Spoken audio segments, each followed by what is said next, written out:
Apartat del Bou per la Banya, avui tenim novament en Miquel Esbert, que ens va deixar abandonat la setmana passada. Transitòriament.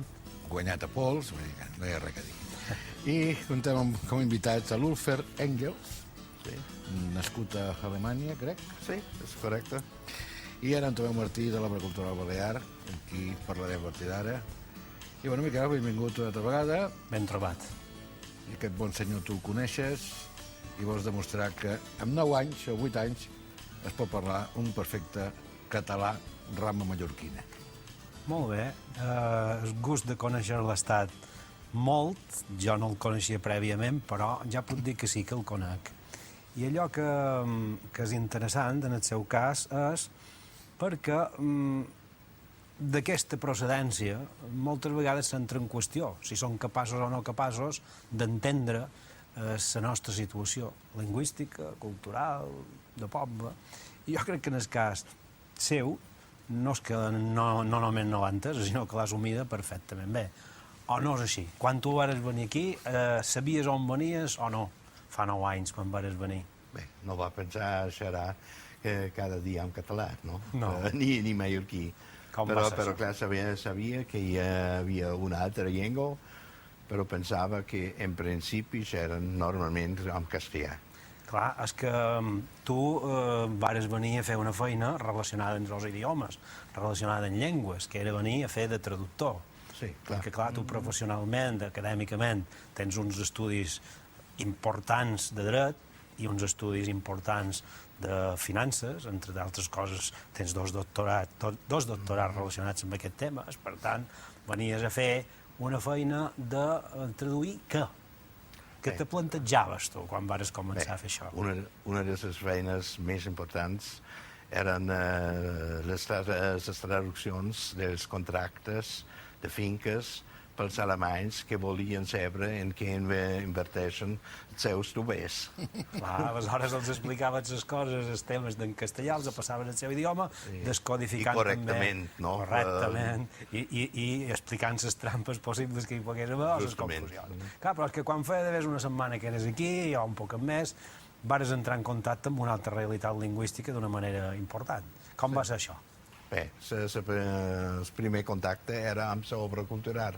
Vaig informar-me on es pot aprendre aquesta llengua i la primera cosa m'havien dit no és aquí, és a la paraula, però en mallorquí. Me van explicar aquesta cosa en mallorquí i jo vaig contestar aproximadament però ¿dónde es esto?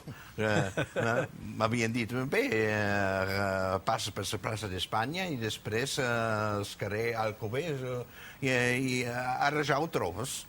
I ara jo, amb ulls grans, jo no vaig comprendre aquesta cosa, però hi havia un policia local que m'havia explicat després en alemany. I jo he trobat, i després he trobat en Tomeu i tota aquesta gent que m'havia ajudat moltíssim. I tu vares anar a classes de català ben aviat o no? Sí, directament. Des d'octubre del 97 vaig començar amb les classes oficials de l'Ajuntament. Feia un poc unes pràctiques a la paraula, amb la gent que m'havia ajudat moltíssim. Sense aquesta cosa no pots aprendre la llengua d'aquí. Però beníssim, un curset després de l'altre, continuadament, m'havien indicat. Vaig conèixer un dels autors d'aquests llibres amb què pots... pels professors, no? Pues hem d'acabar, Miquel. Però llàstima perquè de l'obra hi havia moltes coses més per dir sobre activitats. Tenim una agenda tapaïdíssima aquests dies, eh? Són de casa, d'aquí un mes que tornen a venir, doncs ho farem més llarg, prometo donar més temps. Molt bé. Tomeu, moltes gràcies.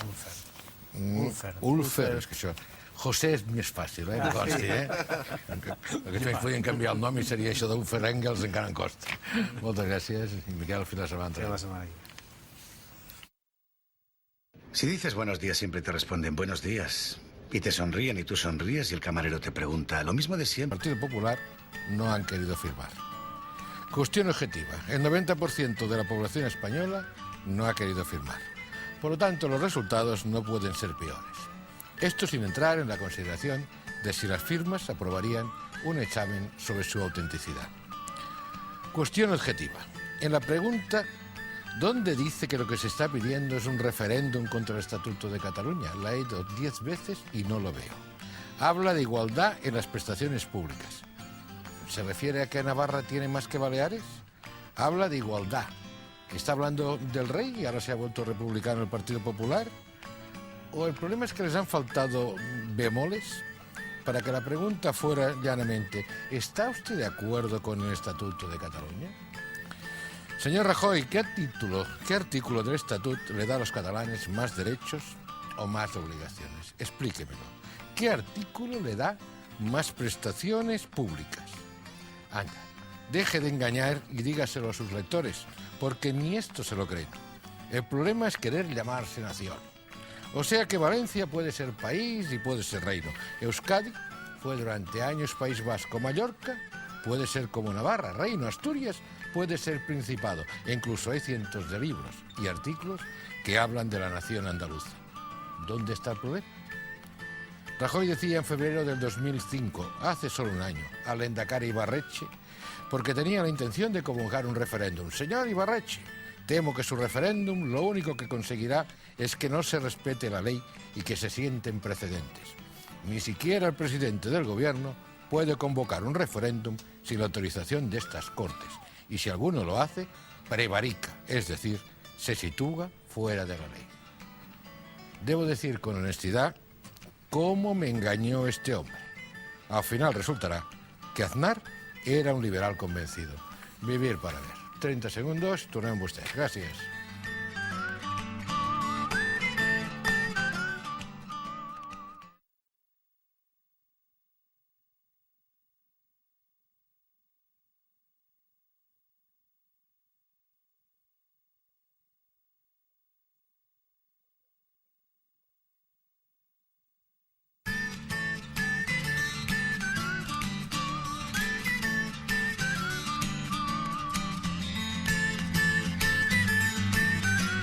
Per més fer, un programa que vol ser una finestra oberta a l'opinió. De memòria. Illa, Joan Carles Bostar. Com estàs? Molt bé, moltes gràcies per convidar-me en el programa. A tu, lògicament, per venir a veure. I aprofitem que estàs en pleno, com diuen, en pleno apogeo, no?, de l'obra que ara esteu fent, l'Estranya parella. Exacte, en aquests moments som a Campos, en el teatre escènic, i fent